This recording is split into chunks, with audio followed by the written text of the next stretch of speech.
দাদা ভালো শাড়ি আছে, দেখান তো। শুধু দেখবেন না নেবেন?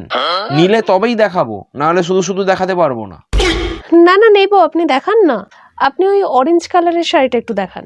এই এটা তো ম্যাডাম দারুণ sari, one piece one design. আগেও এই শাড়িটা দুজন নিয়ে গেছে। ওয়ান পিস ওয়ান ডিজাইন হলে ওটা এখানে কি করে এলো? ম্যাডাম শাড়িটা দেখতে দারুণ, কিন্তু ভিতরে তো দুটো ফুটো আছে, ওই জন্যই ফেরত এসছে।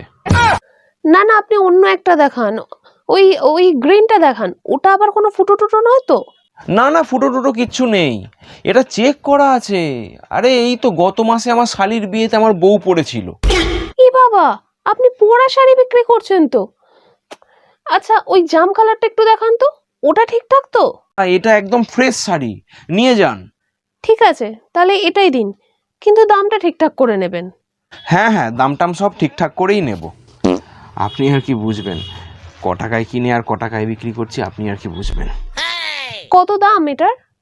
এটা মাত্র 2600 টাকা দাম। আমি কিন্তু 2000 টাকার বেশি দেব না। হ্যাঁ হ্যাঁ ঠিক আছে, আপনি 2000 টাকাই দেবেন, তাতেও আমার 500 টাকা লাভ আছে। কি কি দোকানদার রে বাবা! না না আমি নেব না, আমার কোনো শাড়ি চাই না, আমি নেব না। এ বাবা, ম্যাডাম কোথায় যাচ্ছেন? আরে শুনুন না ম্যাডাম, আপনি 1600 টাকা দেবেন। ম্যাডাম দাঁড়ান, আপনি 1500 টাকা দেবেন।